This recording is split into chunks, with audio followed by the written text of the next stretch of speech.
Salut tout le monde, ici Adrian Mercier. Bienvenue sur ma chaîne, dédiée à notre belle planète et aux enjeux de l'écologie.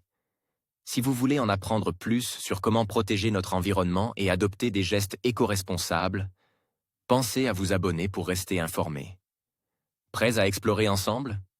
C'est parti. Bonjour à tous. Aujourd'hui, je vais vous parler d'un sujet qui suscite beaucoup d'intérêt et de débat, la chasse à la baleine en Corée du Sud. Dans cette vidéo, je vais vous expliquer pourquoi ce pays a décidé de ne pas reprendre cette pratique controversée. Nous allons explorer les raisons derrière cette décision, les implications pour la conservation des baleines et ce que cela signifie pour l'avenir de la faune marine. Restez avec moi pour en savoir plus sur cette évolution importante dans la protection des océans. À la surprise générale, la Corée du Sud a annoncé ce 5 juillet son intention de reprendre la chasse à la baleine dans le cadre de recherches scientifiques. Face aux réactions engendrées, ce pays a finalement décidé de renoncer à ce projet pour le plus grand bien des populations de mammifères marins vivant dans les eaux coréennes. La Corée du Sud suscite une grande indignation chez les défenseurs de l'environnement et auprès des autorités de nombreuses nations. En ce début du mois de juillet, ce pays profite de la 64e conférence annuelle de la Commission baleinière internationale, CBI, pour annoncer la reprise de la chasse à la baleine, après 26 ans d'arrêt, dans ses eaux territoriales. Les autorités coréennes avaient néanmoins tenu à préciser un fait important. Le projet était scientifique, à l'image des opérations menées au Japon.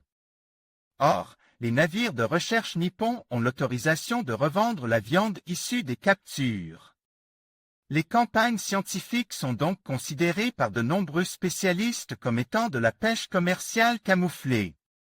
Sous couvert de l'anonymat, selon des propos rapportés par Libération, un haut responsable coréen vient d'annoncer à l'agence de presse Yonhap que les discussions entre les ministères du gouvernement se sont conclues d'une manière qui signifie l'abandon du projet de pêche à la baleine dans les eaux le long des côtes.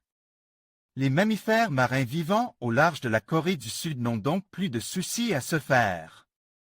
Cependant, cette information n'a pas été confirmée par le ministère de l'Alimentation, de l'Agriculture, des Forêts, de la Pêche qui n'a pas souhaité faire de commentaires. Le cercle des chasseurs de baleines, actuellement compose de la Norvège, de l'Islande et du Japon, ne va donc pas s'agrandir. En conclusion, la décision de la Corée du Sud de ne pas reprendre la chasse à la baleine marque un tournant significatif dans la protection de ces majestueux mammifères marins.